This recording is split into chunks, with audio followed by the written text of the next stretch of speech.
Hi friends, welcome back to Archu star vlogs. இன்றைக்கி நம்ம வீடியோவில் ரொம்ப ஈஸியான டேஸ்டான மஷ்ரூம் பெப்பர் மசாலா தான் செய்ய போகிறோம்.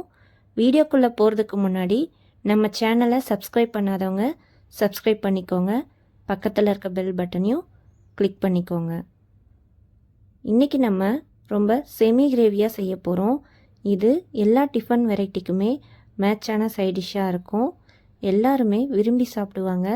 கண்டிப்பாக இதே மெத்தடில் நீங்கள் ட்ரை பண்ணி பாருங்கள், உங்களுக்கும் சூப்பராக வரும். இது செய்கிறதுக்கு ஃபஸ்ட்டு ஒரு கடாயில் 4 ஸ்பூன் எண்ணெய் ஆட் பண்ணி சூடானதும் 2 பெரிய வெங்காயம் எவ்வளவு சின்னதாக கட் பண்ண முடியுமோ அவ்வளோ சின்னதாக கட் பண்ணி நம்ம சேர்த்துக்கலாம். லோ ஃப்ளேம்லே வச்சு வெங்காயத்தை நல்லா வதக்கிக்கலாம். கோல்டன் ப்ரௌன் கலர் வர வரைக்கும் நம்ம லோ ஃப்ளேம்லே வச்சு நல்லா வதக்கி எடுத்துக்கலாம்.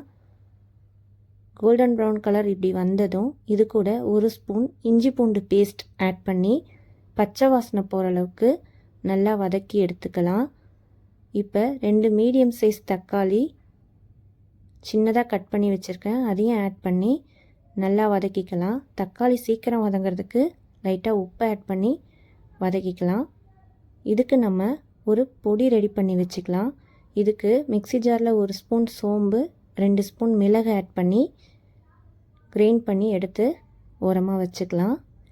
இப்போ தக்காளி நல்லா எண்ணெய் பிரிஞ்சு வதங்கி வந்ததும் இதில் மஞ்சள் தூள், மிளகாய்த்தூள் 1 ஸ்பூன், தனியாத்தூள் 1 ஸ்பூன், கரம் மசாலா 1/2 ஸ்பூன், உப்பு கிரேவிக்கு தேவையான அளவு ஆட் பண்ணி நல்லா எண்ணெயிலே வதக்கிக்கலாம். இது கூட ஒரு கொத்து கருவேப்பிலை, கிரேவிக்கு தேவையான அளவு தண்ணி ஆட் பண்ணி நல்லா தண்ணி கொதித்ததும் மசாலா பச்சை வாசனை போகிற அளவுக்கு கொதித்து இந்த மாதிரி எண்ணெய் பிரிஞ்சு வந்ததும் ஆல்ரெடி க்ளீன் பண்ணி வச்சுருக்க மஷ்ரூமை ஆட் பண்ணி ஒரு 10 நிமிஷம் ஸ்லோ ஃப்ளேம்லேயே குக் பண்ணிக்கலாம்.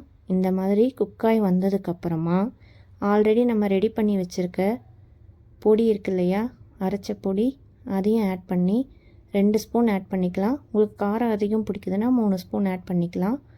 அதுக்கப்புறம் ஒரு 5 நிமிஷம் நல்லா குக் பண்ணி எடுத்தால் சூப்பரான டேஸ்டான மஷ்ரூம் பெப்பர் மசாலா ரெடி. கண்டிப்பாக இதே மெத்தடில் ட்ரை பண்ணி பாருங்கள். உங்கள் ஃப்ரெண்ட்ஸ்க்கும் ஷேர் பண்ணுங்கள். பாய்.